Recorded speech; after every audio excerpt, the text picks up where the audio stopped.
আজ আমরা আছি ইতিহাসের কাছাকাছি। আজ আমরা চলে এসেছি চন্দননগর স্ট্যান্ডে।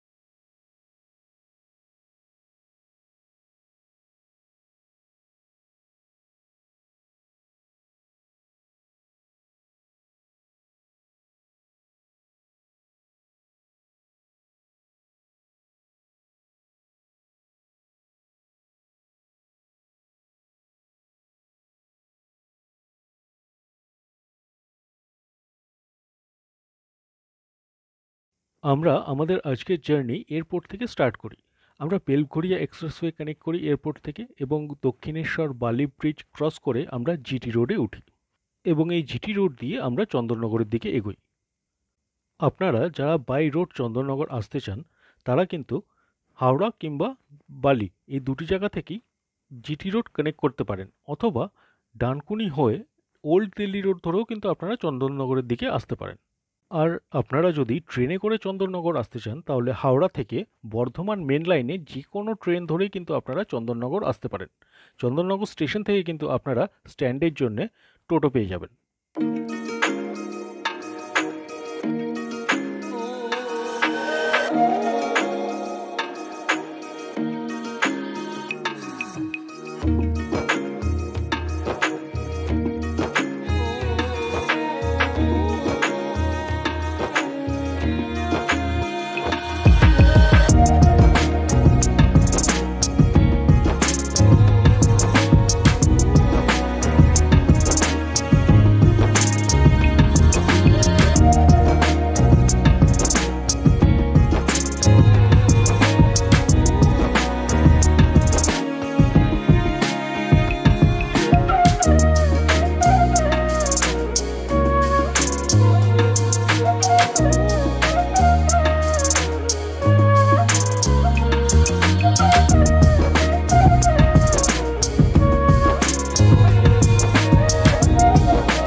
আমরা পৌঁছে গেছি বালি ব্রিজ।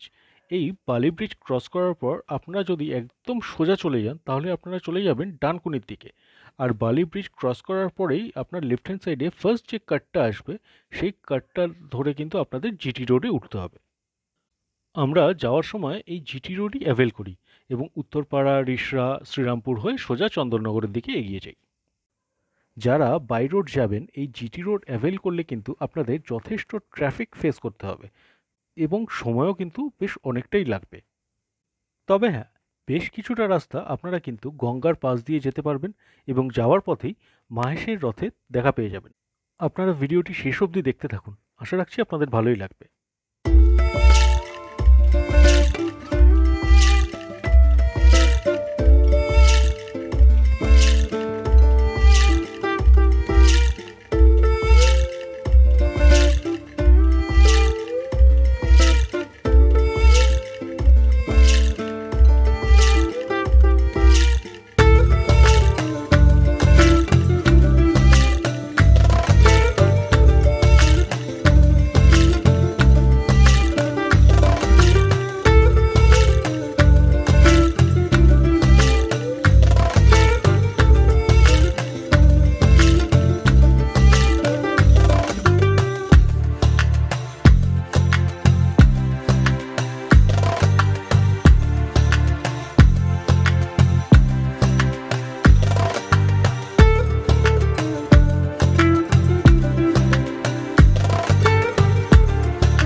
হ্যালো বন্ধুরা, কেমন আছো?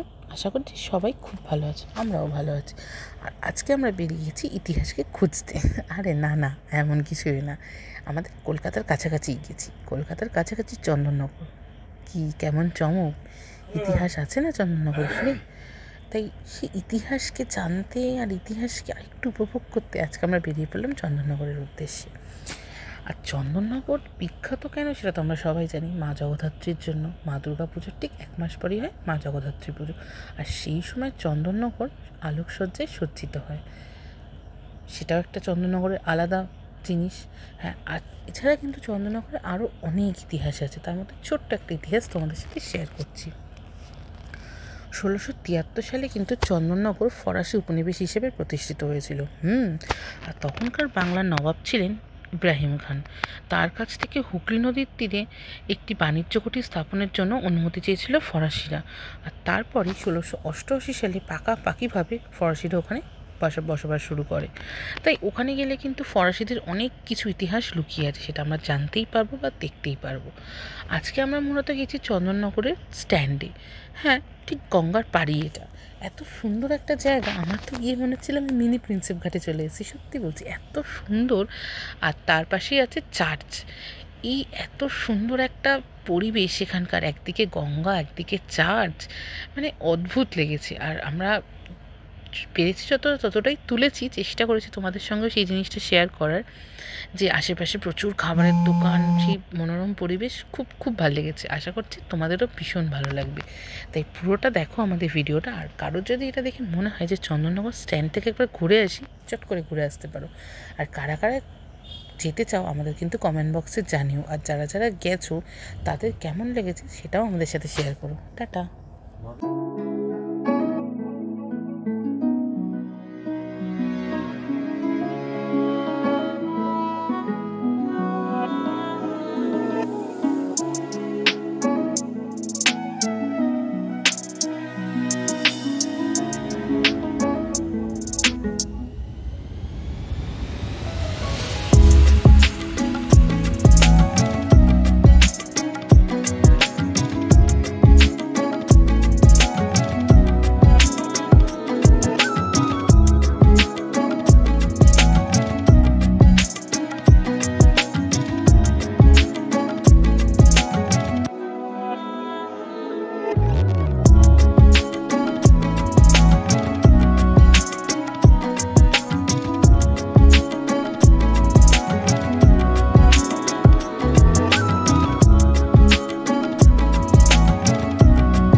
সেক্রেড হার্ট চার্চের মধ্যেকার ফলক অনুযায়ী এই চার্চটি স্থাপিত হয় 1691 সালে এবং 1884 সালে এই চার্চটির নবরূপায়ণ করা হয়।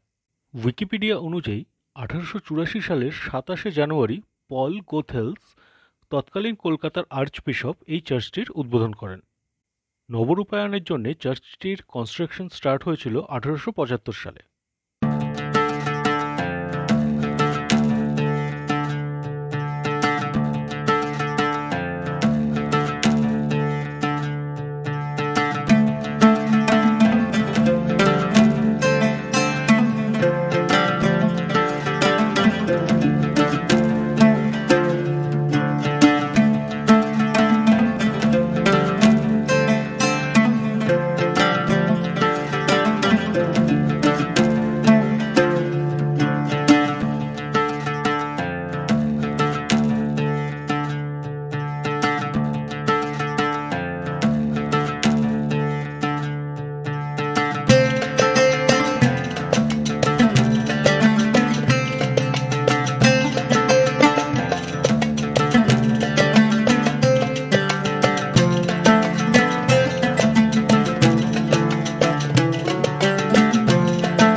একটা কথা কিন্তু এখানে বলতেই হয়, আপনি যদি খাদ্যরসিক হন তাহলে চন্দননগর স্ট্যান্ড কিন্তু আপনার জন্য একটা আল্টিমেট ডেস্টিনেশন। বিভিন্ন রকম ফ্রাইজ, চাইনিজ, ফুচকা সহ আরও বিভিন্ন রকমের খাওয়ার দোকান কিন্তু আপনারা এখানে পেয়ে যাবেন। আর সন্ধ্যাবেলা কিন্তু এই চন্দননগর স্ট্যান্ডের এক অসাধারণ মায়াবী রূপ আপনারা দেখতে পাবেন। আমাদের আজকের ভিডিওটি যদি আপনাদের ভালো লেগে থাকে তাহলে প্লিজ ভিডিওটিকে লাইক করবেন এবং চ্যানেলটিকে সাবস্ক্রাইব করবেন।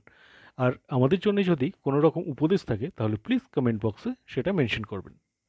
আজকের জন্য এটুকুই রইল, তাহলে আপনাদের সাথে দেখা হবে আমাদের পরবর্তী ভিডিওতে। নমস্কার এবং ভালো থাকবেন সকলে।